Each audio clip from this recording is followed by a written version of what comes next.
Hubo un peruano llamado Pedro Pablo Atusparia, líder indígena que amó a su tierra y defendió a su pueblo como ningún otro, siendo autoridad del caserío de Marián, al este de Huaraz, en el año de 1885, junto a indígenas armados rústicamente, se rebeló ante el abuso de los gobernantes de turno, quienes, para salir de la crisis económica, luego de la Guerra del Pacífico, quisieron obligarlos a pagar un tributo excesivo. A esta rebelión se la conoció como la Rebelión de los Indígenas de Huaraz. Según los historiadores, este movimiento tuvo un carácter antifiscal y antifeudal, pero sobre todo fue la expresión de un pueblo que vivía en la pobreza extrema, marginado y humillado por sus raíces, a quienes, además, el gobierno de turno puso en sus hombros el peso económico de la reconstrucción nacional.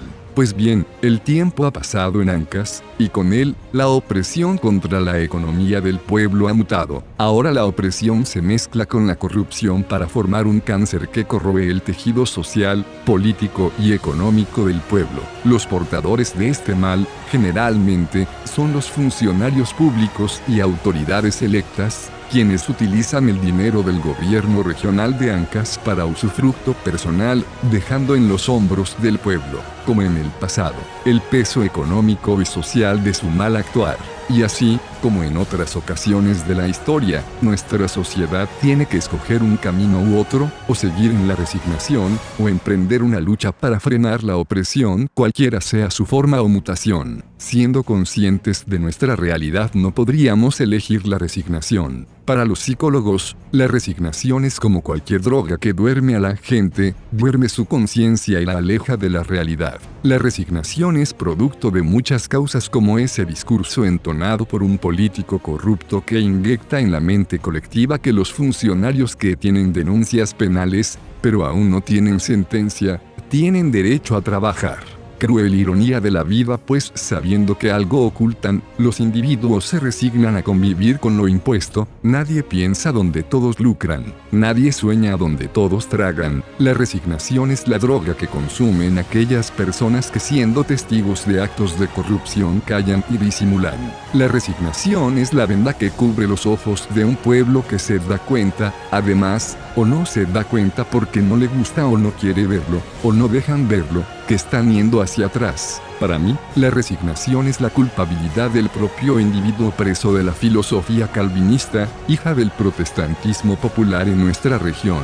Pues ante cualquier acto de corrupción de las autoridades de turno, lo primero que vemos en los medios de comunicación y difusión es la frase: tú eres responsable porque votaste por él. Esa es la filosofía que va empapando la mentalidad de la gente, y va diciendo: calla, calla, calla, porque tú eres parte de este sistema de corrupción. En resumidas cuentas, la corrupción utiliza a la resignación para manipularnos a su antojo. Esas formas de resignación, por tanto, son hijas de un sistema político corrupto que da mal uso del poder público para conseguir una ventaja ilegítima. De un tiempo atrás, en Ancash, se busca ya, no al ser humano pensante, capaz de la reflexión, de la duda, de la inquietud, se buscan esclavos sin pensamiento. Y por eso no se quiere la historia, y por eso se desdeña la memoria, porque los seres humanos somos hijos de la memoria. Yo soy lo que soy porque viví con mis padres, mis recuerdos, mi historia, mis vivencias.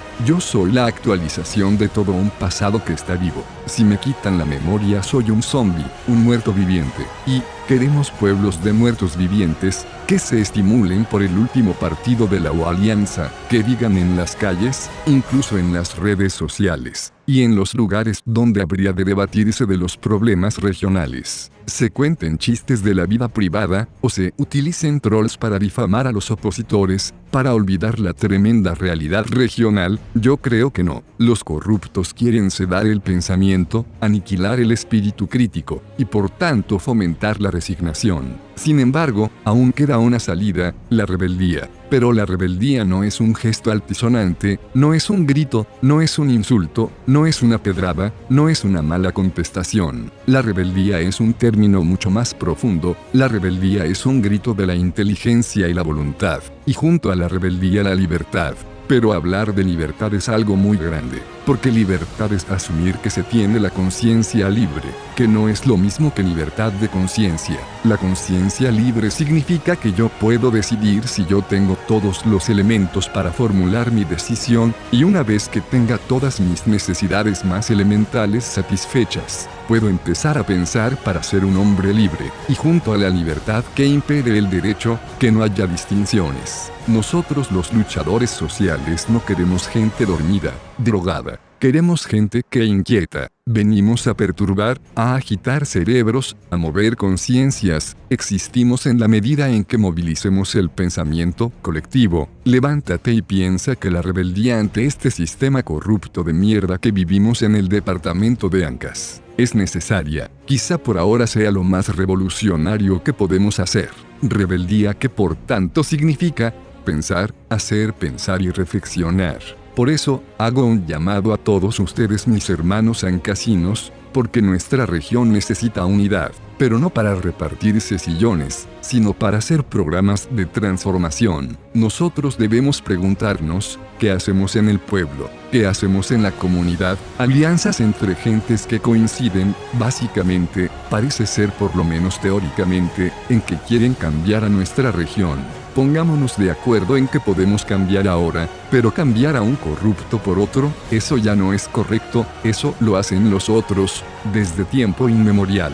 No sé qué ocurrirá mañana. Es más, no sé lo que ocurrirá en los próximos días, tampoco en la gobernación de Ancash, donde se tiene que elegir en estos días al reemplazo de Baldo Ríos Salcedo, y no resultaría nada favorable para nuestro departamento que se ratifique en el cargo al actual gobernador provisional Luis Gamarra Alor, que fue elegido como parte de un proyecto político de un grupo de autoridades de la costa ancasina y un grupo de consejeros comprados con dádivas, y que en la actualidad controlan mediante familiares y testaferros varias unidades ejecutoras como son las redes de salud y las diferentes direcciones descentralizadas del gobierno regional de Ancash. Entonces, ¿qué podemos esperar en esta nueva votación de ellos, quienes nunca fiscalizaron al gobernante de turno y se dedicaron más bien a idolatrarlo? Es lamentable reconocerlo, pero a ese punto ha llegado la política en nuestra tierra. Así que, ahora llegó nuestro momento, el momento de decir, basta. No queremos en Ancash un corrupto más, nos toca evitar, además, que nuevamente los consejeros formen grupos y se vendan al mejor postor a cambio de su voto. Mejor aún, llegó el momento de delatar a estos miserables y ponerlos al descubierto para que la justicia se encargue de ellos. El pueblo, nosotros, no debemos resignarnos. Tenemos que escoger un camino u otro, o seguir en la resignación, o emprendemos la lucha, la rebeldía que debe terminar de una vez por todas con la corrupción en el gobierno regional y en sus unidades ejecutoras. Nosotros como ancasinos no podemos resignarnos a vivir cada día de mal en peor siendo mudos testigos de la destrucción de nuestra economía. ¡Viva Ancash! Abajo la corrupción, arriba la economía. Somos honestos que esta es una gestión transparente, caracterizado cero corrupción.